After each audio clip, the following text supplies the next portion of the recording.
Absolute,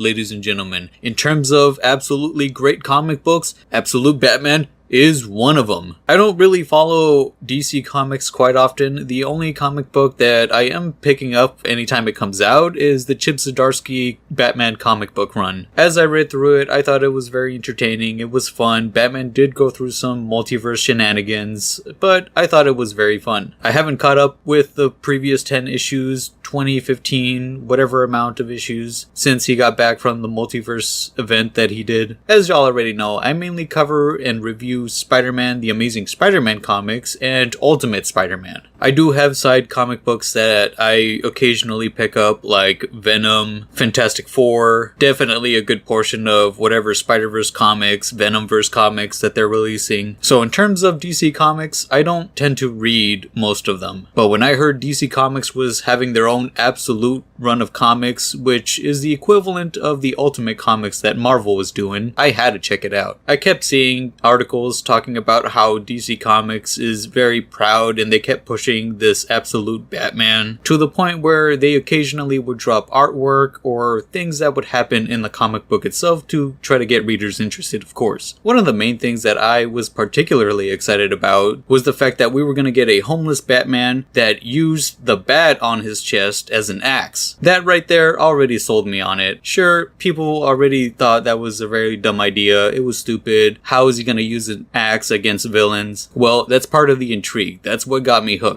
If DC was going to be pushing out Absolute Batman, and proudly, I want to see how they're going about this Batman, of course. Ladies and gentlemen, I can safely say these guys delivered on this amazing comic book. I don't even want to talk about it too much. The most I can safely say is go out and pick yourself out. If you're a comic book reader, go out and buy yourself a copy of Absolute Batman #1. I guarantee if you enjoy Batman, if you enjoy comic books in general, you're gonna enjoy yourself and you're gonna have a good time reading this. Typically in Batman comics, one of the things that I don't quite like reading over and over was just, you know, how Batman loses his parents in the alleyway. Anytime I read that in a comic book, I'm like, for real, man? We don't need to know how he lost his parents for the billionth time. Batman already is one of the most popular IP characters. Literally anyone's grandma knows how Batman lost his parents, and how that was the very introduction to his origin story. With Absolute Batman, it freshened up everything from his origin. Sure, we don't know too much, but what we know from Absolute Batman #1, it spiced things up. We still get some form of tragedy behind it, but it's not what we already know about his usual loss of parents, like them being lost in the crime alley stuff. No, this one gives us a brand new take, and it's a breath of fresh air. I don't want to get into it too much without accidentally spoiling the comic book for you all, ladies and gentlemen, but most of the comic is told from Alfred's perspective. The way he dives into looking and observing the Batman in this universe is very interesting. We do get some portions of the story that do follow Bruce Wayne's perspective, but for the most part, in terms of knowing and understanding who the Batman is in this universe, we get told that perspective from Alfred's eyeballs.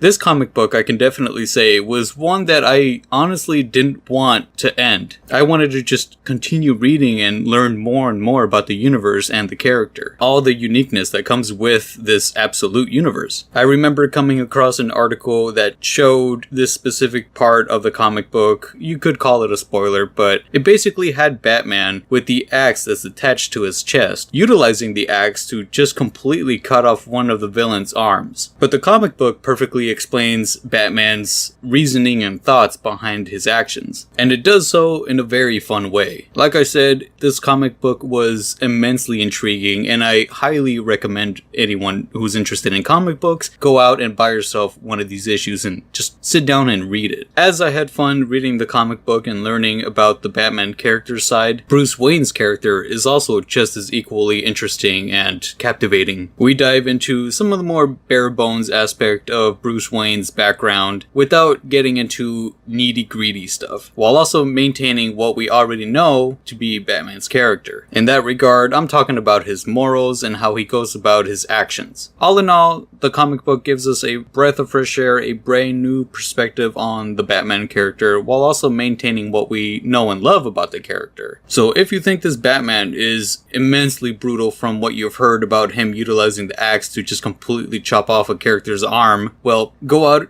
pick yourself a copy, read it, and you'll know what I mean. Anyways, that is all I have for y'all, ladies and gentlemen. If you enjoyed my video, if you enjoy my content in general, make sure to leave a like and subscribe, and I'll catch y'all next time. Peace.